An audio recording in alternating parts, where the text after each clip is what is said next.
Estamos de regreso en Punto y Contrapunto. En el 2010, hace 10 años, 112 millones de personas vivíamos en México. Hoy el INEGI estima que somos 127 millones, 15 millones de mexicanas y de mexicanos más.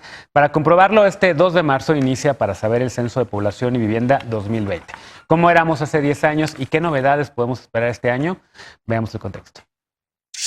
112 millones de personas habitaban en México en 2010. El 51% eran mujeres y el 48% hombres. 29% tenía menos de 15 años, 5 puntos porcentuales menos que en 2000 cuando era de 34.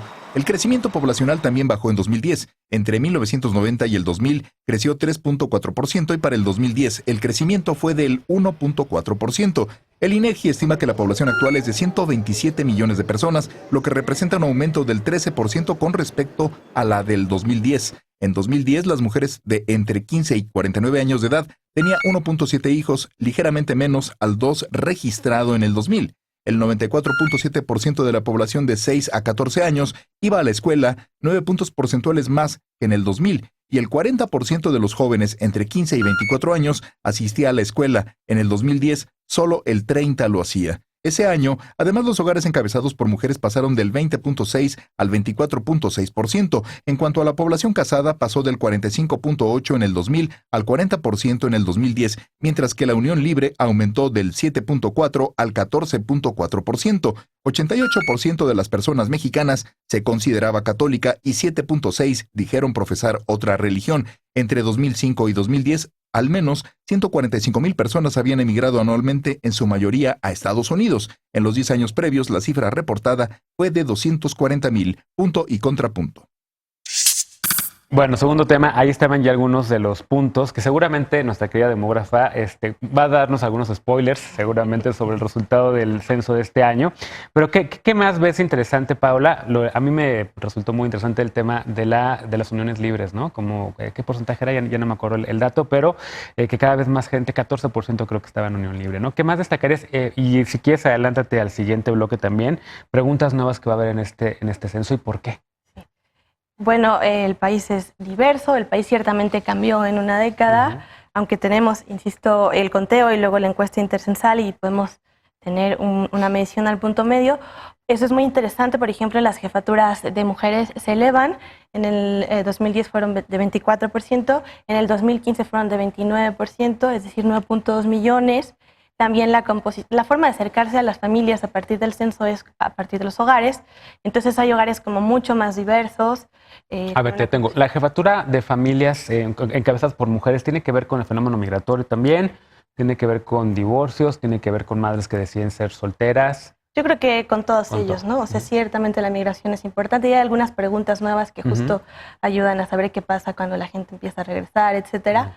Pero pues yo creo que también con la decisión de las madres de criar solas a sus hijas o hijos y pues sí, con las nuevas formas de convivencia social, ¿no? ¿Qué estás esperando tú? ¿Has algún dato sorprendente? Ay, pues... ¿Un spoiler? No, realmente no sé, no podría darte un spoiler. Podría contarte también que hay ciertas preguntas que a mí me hacen mucho sentido. Por ejemplo, dentro de los temas que se incluyen en el cuestionario básico está el tiempo que una persona tarda en trasladarse de la escuela o del trabajo a su casa y la forma en la que lo hace. Y además incluyen la bicicleta. Ah, wow, qué bien. Entonces vamos a poder tener una aproximación.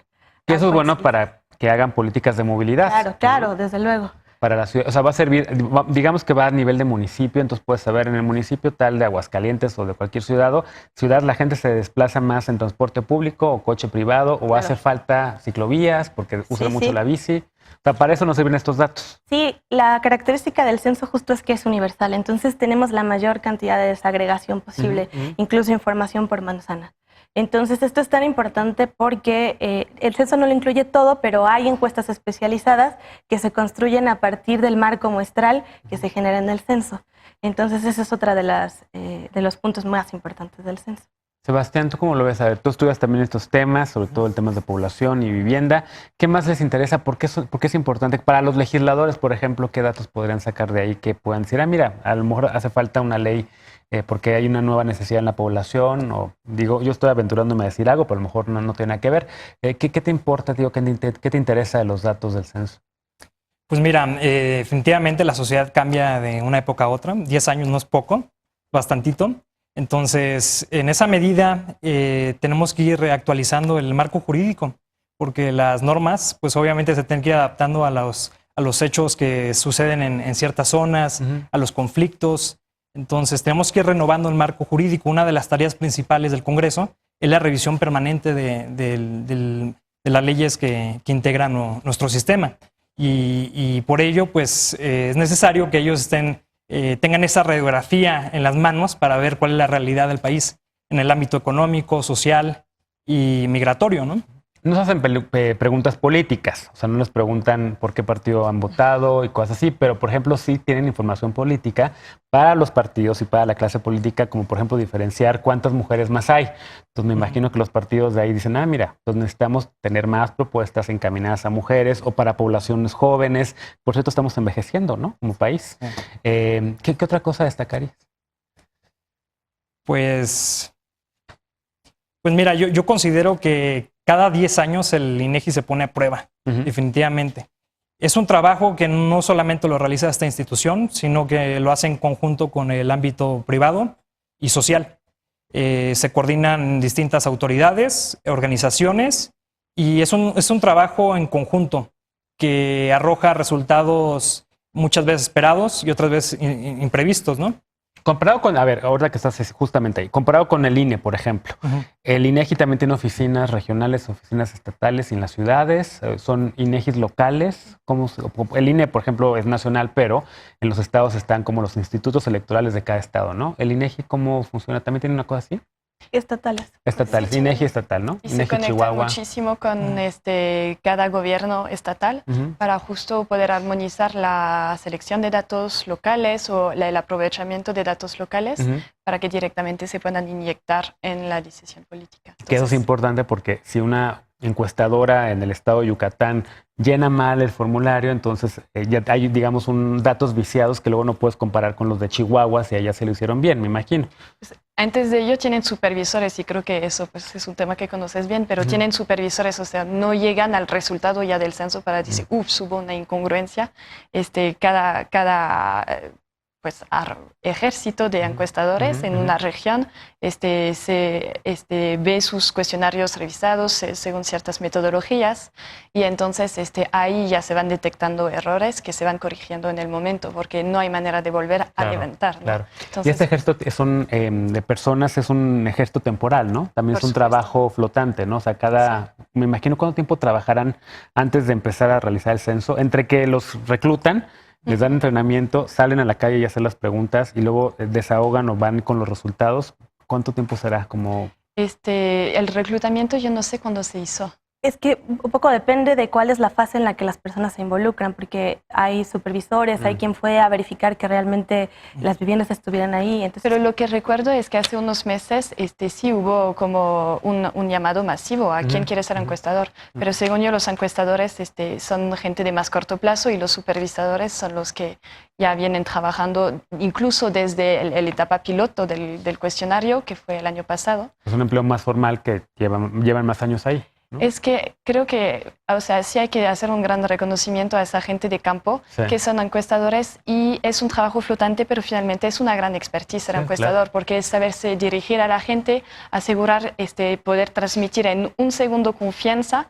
Entonces es gente que se rota de encuesta a encuesta, o sea, no espera 10 años que venga el próximo censo. Entonces gente que hace encuesta política, encuestas para marcas, ¿no? De consumo, etcétera. Entonces es una gente que... Para periódicos, ¿no? También periódicos, encuestas políticas, creo que ya lo dije. Entonces, es gente que tiene una gran expertise en el desenvolverse con un encuestado, ¿no? Y sí, es un trabajo rudo porque no es un trabajo fijo.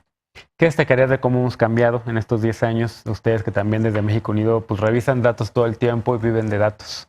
Sí, pues mira, nosotros lo que hacemos es estudiar fenómenos violentos, ¿no? Sí. Nos dedicamos a ese tipo de fenómenos sociales y pues a nosotros nos sirve y necesitamos, de hecho, poder ponderar estos datos por composición, por número de población y también por la composición de la población. Te dice algo, por ejemplo, entender la estructura, el saldo migratorio, ¿no? De una entidad federativa, de un municipio, te dice algo sobre estructuras, fenómenos violentos que pueden llegar a suceder en este ámbito, ¿no? te dice algo también otro tipo de indicadores socioeconómicos, como pueden ser la tasa de analfabetismo, acceso a servicios públicos básicos. Estamos en un país, estoy viendo algunos datos, ¿no? Del último censo. Bueno, el porcentaje, por ejemplo, de viviendas que disponían de agua entubada en el 2010, todavía cerca de 10% de la población del país, de las viviendas del país no tenían acceso a ese tipo de servicio muy básico. Entonces esto pues te dice algo sobre la condición de marginación de algunas localidades del país, condiciones de marginación que pueden propiciar algunos fenómenos violentos porque simplemente pues son zonas en donde el acceso tiene menos presencia. Estos retos de seguridad que va a tener el INEGI para levantar la información también van a permitir de tener una idea de las zonas a las que el Estado tiene acceso. ¿Cómo puedes esperar llegar con servicios públicos básicos si ni siquiera tienes conocimiento de lo que está pasando a nivel muy local? Claro.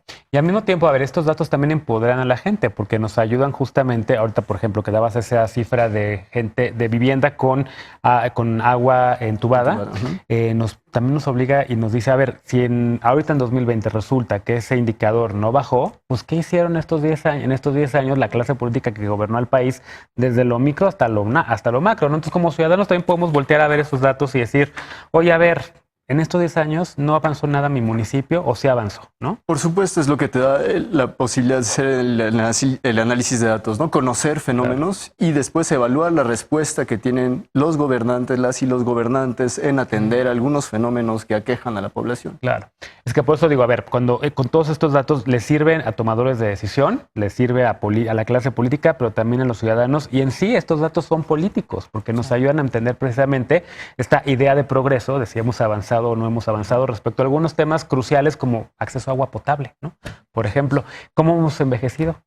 También es uno de los retos del país, es la razón de dependencia, es decir, las personas en edad productiva son menos, estamos envejeciendo y eso... Pensiones después. Así es, el tema de las pensiones que ahora es tan sensible. Justo el INEGI es el censo que levanta el INEGI es el insumo necesario para saber hacia dónde movernos. Ahora que comentabas, los datos por primera vez incluyen el cuestionario básico, el motivo por el cual las personas salieron de su municipio 5 años atrás, y eso nos permite saber si es una cuestión migratoria, si es una cuestión de violencia, si es una cuestión de cambio climatológico. De movilidad social a lo mejor también, consiguieron una chamba en otro lado. Por trabajo o estudio también está Desplazamiento incluido. por calentamiento global. También. Entonces justo son radiografías del país en distintos momentos que deben orientar a las políticas públicas. Claro. Y en esto el tema de la diversidad es bien importante, ¿no? Ya lo mencionabas al principio, Anabel. No es lo mismo vivir en una comunidad a vivir en una zona metropolitana, ser una mujer joven, ser una mujer afrodescendiente. Entonces, la verdad a mí es un tema de ñoños que me encanta porque sí me gusta ver de repente los datos y en efecto comparar cómo estamos hace 10 años. Vamos a hacer una pausa y regresamos después para el último bloque de la noche. Por primera vez el censo de población contemplará a las personas presas en situación de calle y a las afrodescendientes. ¿Cuál es la importancia de estos cambios? ¿Qué propósito tienen? Regresamos a Punto y Contrapunto.